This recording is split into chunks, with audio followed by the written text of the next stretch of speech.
சான்றோர்பாளையம் பகுதியைச் சேர்ந்த தமிழக வாழ்வுரிமை கட்சி நிர்வாகி கொலை செய்யப்பட்ட நிலையில் உடலை வாங்க மறுத்து கடலூர் காவல் நிலையத்தை முற்றுகையிட்டுள்ள உறவினர்களால் அங்கு பரபரப்பு ஏற்பட்டுள்ளது. மேலும் இதுகுறித்த கூடுதல் விவரங்களோடு இணைகிறார் எமது செய்தியாளர் தேவநாதன். வணக்கம். தற்போது அங்கு களச்சூழல் எப்படி இருக்கிறது? போராட்டத்தில் ஈடுபட்டிருக்கக்கூடியவர்கள் அவர்களுடைய கோரிக்கையாக என்ன முன்வைக்கின்றனர்? உங்களுடைய தகவல்.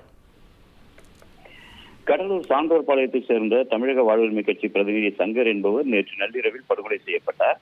சான்றோர்பாளையம் பகுதியிலேயே அவர் படுகொலை செய்யப்பட்ட நிலையில் இவரது உடலை பிரேத பரிசோதனைக்காக விழுப்புரம் மருத்துவக் கல்லூரி மருத்துவமனைக்கு போலீசார் அனுப்பி வைத்துள்ளனர். இந்த நிலையில் சங்கர் கொலைக்கு முன்பகைதான் காரணம் என போலீசார் தரப்பில் தெரிவிக்கப்பட்டு அதே சான்றோர்பாளையத்தைச் சேர்ந்த சதீஷ், அன்பு ஆகிய இருவரையும் குற்றவாளிகளாக போலீசார் முடிவு செய்து அவரை பிடிப்பதற்கு தனிப்படைகள் அமைத்து தேடி வருகின்றனர். இந்த நிலையில்தான் அந்த சங்கரை கொலை செய்தவர்களை உடனடியாக கண்டுபிடிக்க வேண்டும் என்ற கோரிக்கையை முன்வைத்து இறந்த சங்கரின் உறவினர்கள் மற்றும் தமிழக வாழ்வுரிமை கட்சியினர் தற்போது கடலூர் முதுநகர் காவல் நிலையத்தை முற்றுகையிட்டு போராட்டத்தில் ஈடுபட்டனர். குற்றவாளிகளை கைது செய்யும் வரை சங்கரது உடலை வாங்க மாட்டோம், உடனடியாக குற்றவாளிகளை கைது செய்ய வேண்டும் என்ற கோரிக்கையை முன்வைத்து அவர்கள் முற்றுகை போராட்டத்தில் ஈடுபட்ட நிலையில காவல்துறையினர் அவர்களுடன் ஒரு பேச்சுவார்த்தையில் ஈடுபட்டனர்.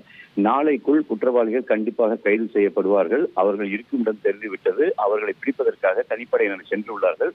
எனவே இன்று இரவோ நாளை காலையோ அவர் கைது செய்யப்படுவார்கள் என்ற ஒரு உத்தரவாதத்தை அவர்கள் கொடுத்த பேரில் தற்பொழுது அந்த முற்றுகை போராட்டமானது விலக்கிக் கொள்ளப்பட்டிருக்கிறது. இருந்தாலும் குற்றவாளிகள் கைது செய்யப்பட்டால் மட்டுமே சங்கரது உடலை நாங்கள் பெற்றுக்கொள்வோம் என்றும் அவர்கள் தெரிவித்துள்ளனர்.